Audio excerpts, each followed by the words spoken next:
మనిషి జీవన గమనంపై ప్రభావం చూపే నవగ్రహాలలో ఒకటి శని గ్రహం. మానవుడి ఆయువు, ఆరోగ్యంపై శని ప్రభావం గమనింపదగినది. శని మహాదేవుణ్ణి శనీశ్వర అను నామంతో కొలుస్తాం. నేటి భక్తి సమాచారంలో శ్రీక్షేత్ర శని సింగనాపూర్ విశేషాలు తెలుసుకుందాం. తం నమామి శనేశ్వరం.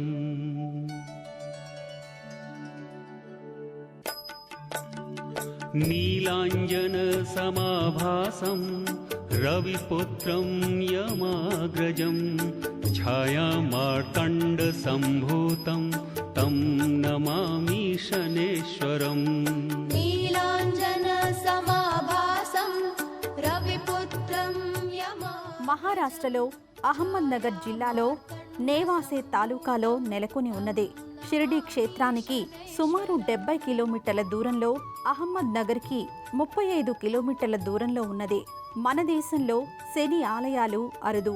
సుప్రసిద్ధ శని క్షేత్రం అంటే శని సింగనాపూర్ మాత్రమే స్ఫురణకు వస్తుంది. సువిశాల ప్రాంగణంలో పెద్ద మందిరం నిర్మితమై ఉంటుంది.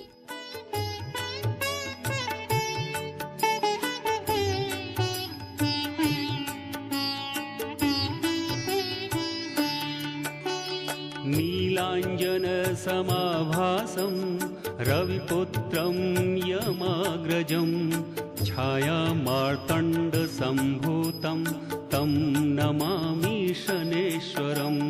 నీలాంజన సమాభాసం రవిపుత్రం యమాగ్రజం ఛాయామార్తండ సంభూతం తం నమామి శనేశ్వరం. నీలాంజన సమాభాసం రవిపుత్రం యమాగ్రజం ఛాయామార్తండ. శని సింగనాపూర్ క్షేత్రం పలు ప్రత్యేకతలు సంతరించుకుంది. ప్రథమంగా చెప్పుకునేది మందిర నిర్మాణం. పైకప్పు లేని మందిరంలో ఒక వేదిక పైన శని విగ్రహం దర్శనమిస్తుంది. నల్లరాయి రూపంలో శ్రీ శనీశ్వరుడు దర్శనమిస్తాడు. స్వయంభూ స్వామిగా పేర్కొంటారు.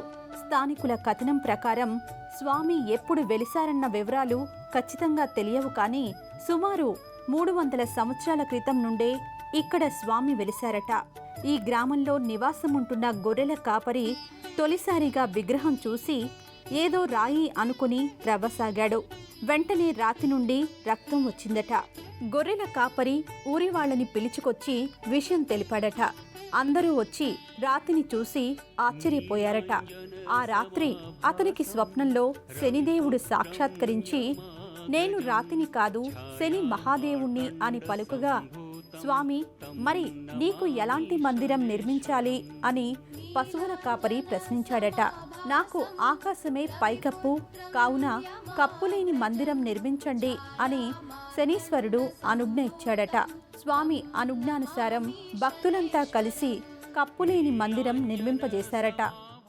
అమ్మా, అలాంటి వాళ్ళది నిజమైన ప్రేమ కాదు, అది వ్యామోహం.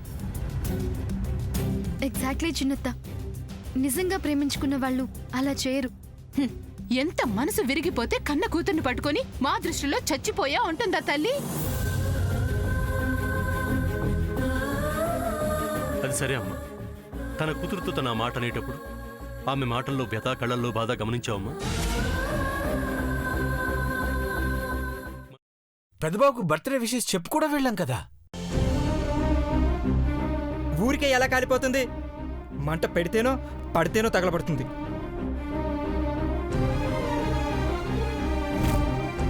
కరెక్ట్ చిన్నబాబు, నీకొచ్చినట్టే నాకు డౌట్ వచ్చింది.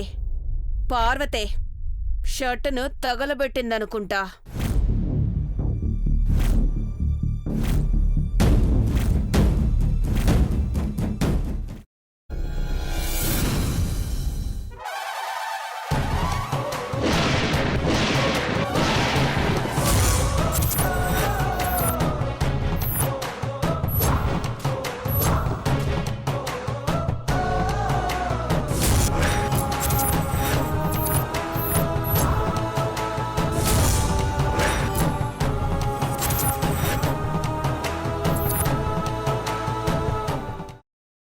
తర్వాత పొట్టు తీసేసి చాప్ చేసి పక్కన పెట్టుకోవాలి.